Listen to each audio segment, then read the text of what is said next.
Biblia inasema ulituma neno lake na kuwaondoa katika maangamizo yao. Ulituma neno na kuwaondoa katika maangamizo. Kwa hiyo Mungu ana kawaida kulituma neno. Majira yanapofika, Mungu analituma neno kwa watu wake. Mungu anapotaka kuwatembelea watu, Mungu analituma neno. Sawa sawa. Kwa hiyo Mungu anapokujilia, jambo la kwanza, Mungu atalituma neno kwako. Mungu anapolituma neno kwako, lile neno linakuwa sauti ya Mungu ambayo ndani yake inakuwa na maelekezo, ambayo hayo maelekezo ndiyo yanayoweza kukutoa mahali fulani kupeleka mahali pengine. Ili maisha yako yabadilike, lazima Mungu aseme na wewe, na lazima Mungu akupe maelekezo. Kwa hiyo tunapoenda kuingia mwaka mpya, tunataka tuingie na neno la Mungu ambalo linakuwa ni taa ya miguu yetu. Biblia inasema neno la Mungu ni taa ya miguu yetu. Kwa hiyo ili uweze kutembea, lazima uwe na taa. Ukitembea usiku bila taa, manake utaanguka kwenye makorongo, lakini ukiwa na neno ambalo ni taa, litakuangazia. Kwa hiyo tunapoenda kuombea mwaka 2026, lazima tuwe na neno ambalo Mungu ameliandaa kwetu. Bwana Yesu asifiwe. Wakati natafakari neno gani ambalo nitasema katika siku ya leo katika mlima huu wa maombi, Roho wa Mungu alinipa somo linasema mambo yanayotokea Mungu anapotembelea watu wake. Mambo yanayotokea Mungu anapotembelea watu wake, kwamba kuna mambo ambayo hutokea saa Mungu anapotembelea watu. Mungu ana kawaida ya kutembelea watu, ana kawaida ya kutembelea mtu, ana kawaida ya kutembelea familia, ana kawaida ya kutembelea kanisa, ana kawaida ya kutembelea maisha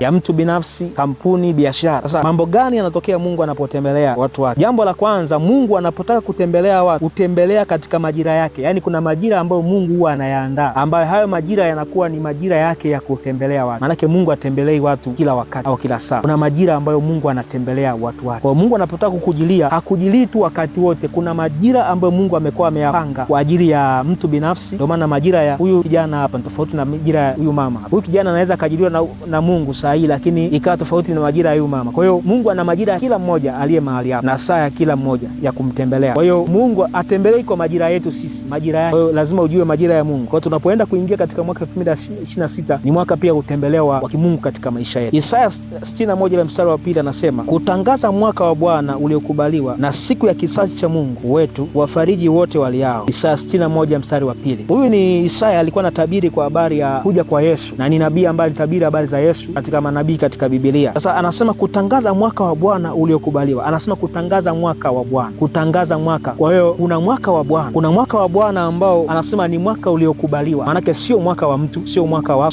wa mtu fulani, ni mwaka wa Bwana. Kwa hiyo anasema kutangaza mwaka wa Bwana. Kwa hiyo huyu nabii alikuwa anatangaza mwaka wa Bwana katika yale majira ambayo Mungu alikuwa amekusudia kujilia ile nchi ya Israeli. Kuna mwaka ambao Mungu alisema atautembelea ule nchi au ile nchi. Huo ulikuwa ni mwaka wa Bwana. Mungu anapokujilia leo, manake huo ni mwaka wa Bwana kwako. Mungu anapokujilia katika mwaka 2026, manake huo ni mwaka wa Bwana kwako. Sasa anasema kutangaza mwaka wa Bwana uliokubaliwa. Ukisoma kutangaza, ukasoma katika tafsiri tofauti, kuna mahali anasema to preach the year of the Lord. Kwa hiyo ile neno kutangaza anasema ni kama kuhubiri ule mwaka au kudeclare, kutangaza. Kwa hiyo kwenye tafsiri ya Biblia tofauti. Sasa nataka tuangalie mambo mawili yanapotokea Mungu anapowatembelea watu wake. Anasema kutangaza mwaka wa Bwana uliokubaliwa na siku ya kisasi cha Mungu wetu. Kwa hiyo kuna kisasi cha Mungu wetu inatokea saa Mungu anapotembelea watu wake. Lakini jambo la pili, wafariji wote waliao. Kwa hiyo kuna mambo mawili, kuna kisasi kina cha Mungu na kuna kufariji wote waliao. Sasa mambo yanayotokea Mungu anapowatembelea watu wake, jambo la kwanza, kuna mambo mawili. Jambo la kwanza ni kuleta wokovu kwa watu wake. Mungu anapowatembelea watu wake au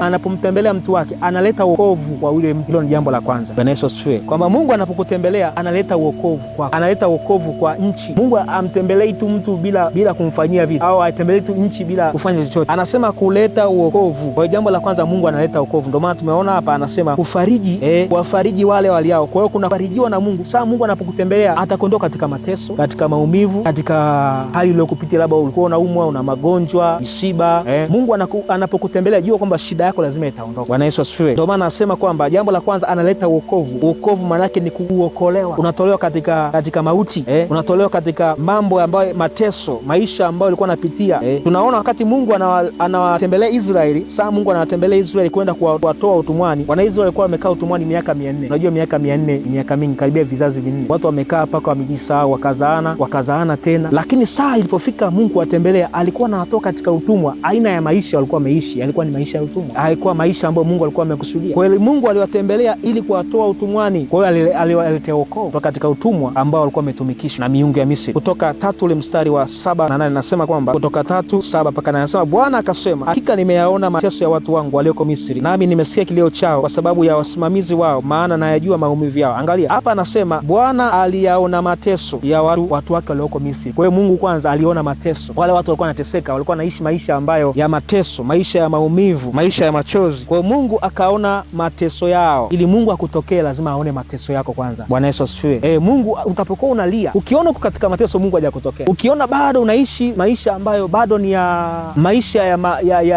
ya maumivu, maisha ya mateso, maisha ya kilio, bado Mungu hajakutokea. Saa Mungu anapokutokea lazima kilio kiondoke, kwa sababu Mungu anapokuja kutatua tatizo ambalo limekuwa limekuandama kwa muda mrefu. Anasema Mungu akayaona mateso yao. Bwana akaona mateso yako leo Misri, akasikia kilio chako. Maanake hao watu walikuwa nalia kwa kilio ambacho ilibidi kifike mbinguni, Mungu asikie kile kilio. Kuna saa unaweza kuwa unalia kwa ajili ya jambo fulani, labda familia, unalia kwa ajili ya uzao wako, unalia kwa ajili ya hali yako ya uchumi, unalia kwa ajili ya mke wako au mume, unalia kwa ajili ya ndoa. Maanake kile kilio lazima kifike kwa Mungu. Kanuni ya kwanza, ili Mungu akutembelee. Ndio maana lazima uombe. Kuna wakati utakuwa unaomba maombi unaona kama hayajibiwi, utakuwa unaomba kama unaona vitu havisikiki, kama Mungu amekuacha. Ujue Mungu kuna kitu anakitafuta ndani yako. Kwa nini Mungu alisubiri hao watu waanze kulia ndo atokee? Maanake walianza kuomba, ndani yao walianza kuugua. Unasa utaanza kuomba maombi ya kilio, utaanza kuomba maombi ya kuugua. Mungu nitokezee katika hii jambo, Mungu nitokezee katika hii. Yani hayo maombi ndio yanamgusa Mungu. Bwana Yesu asifiwe. Haya alikuwa ni maombi ya kutoka ndani ya mioyo yao, maana mioyo ilisema kama Mungu asipotokea hapa tutaangamia. Kwa hiyo walianza kulia kwa namna ambayo ilibidi mbingu isi. Kwa hiyo kuna maombi unapoomba Mungu anasikia, maombi ya kumlilia Mungu. Haya watu walipoanza kulia kwa sababu ya maumivu na wale wasimamizi ambao walikuwa wanasimamia, mstari anasema Mungu asema, nami nimeshuka ili kuwaokoa na mikono ya Misri, niwapandishe kutoka nchi ile hata nchi njema, kisha pana nchi ijayo maziwa na asali, hata mahali pa Mkanani na Mhiti na Mwamori na Mperizi na Mhivi na Myebusi. Sasa unaona Mungu anaposhuka anasema niwaokoe. Kwa hiyo Mungu alikuwa analeta wokovu kwa watu wake saa anaposhuka watembelee. Inawezekana mwaka 2026 Mungu akashukia maisha yako, ataleta wokovu kwa ajili ya maisha yako, atakutoa katika mateso, atakutoa katika maumivu,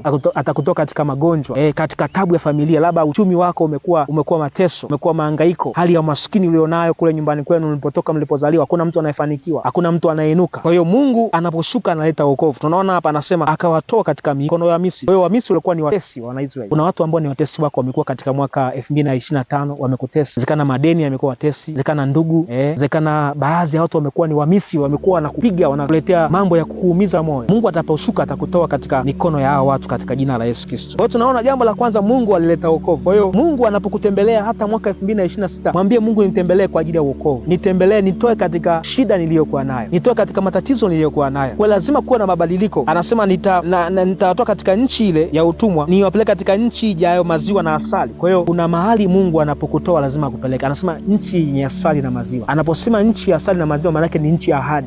Kuna mahali Mungu anataka uishi. Kuna nchi ya uchumi wako, nchi ya asali na maziwa, maana yake uchumi wako, biashara yako inatakiwa ifike hapo, ndoa yako ifike katika nchi ya asali na maziwa, watoto wako. Kwa kuna mahali Mungu tunasema promised land. Mungu anapokutembelea na kupeleka katika nchi ya ahadi, nchi ya asali na maziwa. Unajua maziwa ni chakula kizuri, maziwa ni chakula kizuri, asali ni chakula kizuri. Kwa unapofika mahali pa asali na maziwa, maana yake hapo ndipo Mungu, yani nia ya Mungu ni kukupeleka pale. Kwa Mungu anapokujilia mama, anakutoa katika hali ya uchumi ulionayo, biashara ulionayo. Inawezekana unafanya biashara ya mateso, ya mahangaiko. Anataka ufanye biashara ambayo utakuwa bilionea, utakuwa ni mtu ambaye unapata hela za kutosha, sio tu unakuwa na kaduka kamoja, unakuwa na maduka 5 6 7. Ndio maana anasema asali na. Kwa hiyo lengo la Mungu ni kupeleka mahali pazuri. Bwana Yesu asifiwe. Mungu anakuwazia mawazo yaliyo mazuri. Anasema kuwatoa katika nchi ya utumwa kwenda katika nchi ya asali na maziwa. Kwa hiyo Mungu anakuwazia mawazo. Kwa hiyo anapokutoa katika mahali ulipo, akupeleke mahali ambapo utaishi, utafurahia maisha yako. Watu wa Mungu wengi wamekuwa ni wanaishi maisha ya machozi, wamekuwa wanaishi maisha ya manunguniko, wamekuwa wanaishi maisha ya kutokusosheka,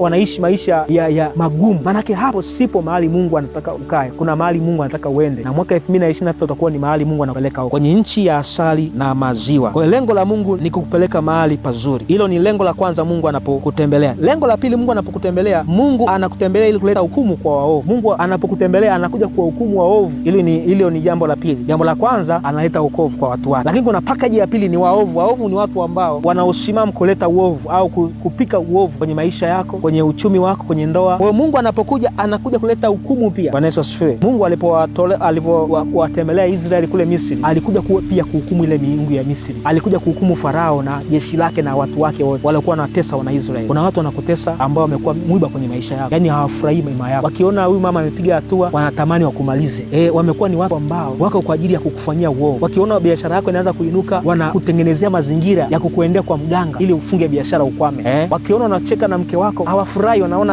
wanatamani tu muachane. Wakiona watoto wako wanasoma vizuri, wanatamani tu wafeli, wakose ada, wabaki nyumbani. Manake hao ni waovu ambao Mungu anapokutembelea lazima atembeleze bakora kwa wale watu. Bwana Yesu asifiwe. Kwa hiyo Mungu anapotembea anakuwa na package mbili, anatembelea kwa ajili ya kuleta wokovu, lakini pia analeta bakora kwa watu waovu, wale ambao wanakaa ofisini wanakunyanyasa, hawataki kupandishwe cheo, wanataka wewe uwe chini yao. Manake hao Mungu anakutembelea, tegemea kwamba Mungu anaenda kuachilia kipigo juu yao. Ndio maana Mungu alipowatembelea Israeli kule Misri, Biblia inasema alipiga wazaliwa wa kwanza wote wa Misri, kuanzia wa Farao mpaka anayeketi katika nyumba ya mtumwa, wote walikufa watoto wa kwanza. Maana Mungu aliachilia hukumu kwa miungu ya Misri. Kuna miungu kule kwenu ambayo haitaki mtu ainuke. Miungu ya kwenu inasimama nasema huyu mtu hatafanikiwa, hatakuwa na ndoa yenye amani, hataweza kufanya biashara na kufanikiwa. Ile miungu manake Mungu anapokutembelea lazima ihukumiwe, inasimama kinyume na zile baraka ambazo Mungu amekusudia. Bwana Yesu asifiwe. Kwa jambo la pili nimesema ni Mungu anakupeleta hukumu. Kwenye kitabu cha Kutoka 7:4 anasema, lakini Farao hata wasikiza ninyi, nami nitaweka mkono wangu juu ya Misri na kuyatoa majeshi yangu, watu wangu hao wana wa Israeli watoke katika nchi ya Misri kwa hukumu zilizokuu. Kwa hiyo Mungu anasema nitapokuja Farao hata wasikiliza nyinyi. Ndio maana Musa alikuwa anaenda kwa Farao anambia waachie watu wa Mungu, anasema siwache mpaka mapigo yale 10 yalipoisha. Kwa hiyo Mungu anamwambia kabisa, lakini anasema nitaweka mkono wangu juu ya Misri. Kwa hiyo mkono wa Mungu ulikuwa juu ya Misri. Mkono wa Mungu pia unakuja kwa ajili ya kuadhibu. Unaona mkono wa Mungu umekuja mahali, unakuja pia kwa ajili ya kuadhibu. Anasema mkono wangu utakuwa juu ya Misri na kuyatoa majeshi yangu. Kwa hiyo nitawatoa pia, unakuja kwa ajili ya kuchapa na kutoa. Yaani maana yake tawazibu wale washi, lakini na kuwatoa na nyinyi utumwani. Bwana Yesu asifiwe. Anasema watoke nchi ya Misri kwa hukumu zilizo. Kwa hiyo mwisho nitaachilia hukumu zilizokuu kwa watu ambao walikuwa wanawatesa. Kwa hiyo tunaona hapa Mungu anapokuja pia anakuja kuachilia hukumu kuu ndani ya wale watu ambao walikuwa vizuizi, walikuwa ni watu ambao walisimama kuwazuia wasitoke utumwani wana wa Israeli. Kwa hiyo haya ni mambo mawili ambayo ya msingi sana Mungu anapoenda kukutembelea. Mungu atakutembelea kwa mambo mawili, kukuletea wokovu, lakini pia kuachilia hukumu juu ya maadui zako. Bwana Yesu asifiwe. Kwa tunapoenda kuingia katika mwaka 2026 utakuwa ni mwaka wa kutembelewa na Mungu. Mungu atamtembelea kila mtu kulingana na makusudi yake. Mwingine atatembelewa kwenye ndoa, mwingine atatembelewa kwenye biashara, mwingine atatembelewa kwenye masomo, mwingine atatembelewa kwenye biashara. Kila mtu Mungu atamtembelea kwenye engo yake, mwingine kwenye huduma, mwingine atamtembelea kwenye familia, kwenye uzawa. Kuna watu walikuwa hana uzao lakini Mungu ataenda kuwapa uzao. Kuna watu walikuwa hawajaolewa, Mungu atawapa ndoa. Kwa hiyo Mungu atawatembelea katika maeneo tofauti, lakini Mungu atashughulika na kile kitu kilikuwa kinakuzuia. Kama ni usiolewe, inawezekana kule kwenu kuna watu wamejiapiza kwamba usiolewe, wamesema huyu mtu asiolewe, akae tu bila mtoto, bila uzao, bila ndoa. Maana Mungu ataenda kuachilia kipigo. Utashangaa watu katika mwaka unaofuata, kuna watu wataanza, wengine watakufa, wengine utashangaa wanaanza kuumwa magonjwa yasiyoeleweka, wengine utashangaa mambo yanayotokea ni mambo mabaya. Kwa nini? Usishangae, usije ukasema unajua sasa naona yule jirani yangu mambo yake yanaharibika, amekufa au anaumwa ugonjwa fulani. Ujue hicho ni kiboko cha Mungu. Bwana Yesu asifiwe. Kwa hiyo usishangae utapoona wale watu walikuwa wanasimama kukupinga wanaanguka. Kwa nini? Kwa sababu ni utembeleo wa Mungu. Kwa sababu Mungu alipoitembelea Israeli pia na dunia, alitembelea kupitia Yesu Kristo kuzaliwa. Ilikuwa ni ishara ya Mungu kuitembelea dunia kupitia Yesu Kristo. Ndio maana Isaya anazungumza kwa habari ya mwaka wa Bwana. Mwaka wa Bwana maana yake ni ule mwaka ambao Yesu alikuja kuleta ukombozi. Kile kitabu cha Luka 18:19, Yesu ametoa kitabu katika akiwa hekaluni kwenye sinagogi, na akafungua kwenye kitabu cha Isaya na akaanza kusoma mistari hii. Luka kuanzia ule mstari wa Luka 4 mstari wa 18-19 anasema, Roho wa Bwana yu juu yangu, kwa maana amenitia mafuta kuwahubiri maskini habari njema, amenituma kuwatangazia wafungwa kufunguliwa kwao, na vipofu kupata kuona tena, kuachia huru waliosetwa. 19, na kutangaza mwaka wa Bwana uliokubaliwa. Kwa hiyo Yesu alikuja kutangaza ule mwaka wa Bwana uliokubaliwa. Bwana Yesu asifiwe. Ambaye kuzaliwa kwake ulikuwa ni mwaka wa Bwana. Maana yeye alikuwa ni ishara ya ukombozi wa dunia. Yeye alikuwa ni ishara ya ukombozi wa dunia, kuzaliwa kwake. Lakini pia kuzaliwa kwa Yesu kulikuwa ni ishara ya kwamba anasema kupitia yeye kuna watu wataanguka na wengine watainuka. Maana yeye pia alikuwa anainua watu kuja kwake, lakini pia kulikuwa ni ishara ya wengine kuanguka. Bwana Yesu asifiwe. Tunaona wakati ameenda kuombewa hekaluni pale, mtumishi wa Mungu Simeoni akasema kupitia huyu kuna watu wataanguka na wengine watafanyaje? Watainuka katika Israeli. Kwa hiyo ujio wa ukombozi wa Yesu ya ulileta ukombozi, kuinua watu na kushusha wengine. Kwa hiyo Mungu anaenda kuinua watu, kuinua, lakini anaenda kushusha watu wengine ambao walikuwa kizuizi kwao, lakini walikuwa pia kinyume na mapenzi ya Mungu. Bwana Yesu asifiwe. Kwa hiyo tunapoenda kuombea mwaka lazima tuwe na target kwamba tegemea Mungu. Tunapoenda kuomba, Mungu anapokutembelea nini kifanyike kwenye maisha yako? Kuna mambo utakuwa unaandika mahitaji yako, unaambia Mungu naomba nitembelee kwenye eneo fulani. Kuna vitu tegemea Mungu tembea kwa ishara tofauti. Tegemea Mungu tembea kama kwenye ndoa yako, kwenye masomo yako. Na kijana anapata mtihani form 6 hapa, tegemea Mungu kutembelea katika viwango tofauti. Una biashara, natamani Mungu akuongeze katika hatua uliopo. Una duka moja, natamani kuwa na maduka mawili. Sasa unapomuomba Mungu, ambia Mungu nitembelee katika kiwango fulani. Na utashangaa Mungu anakupa hatua kwa sababu Mungu amesema. Kwa sababu Mungu huwa anasema kabla ya kufanya. Ukiona Mungu anasema maana yake anaenda kufanya. Bwana Yesu asifiwe.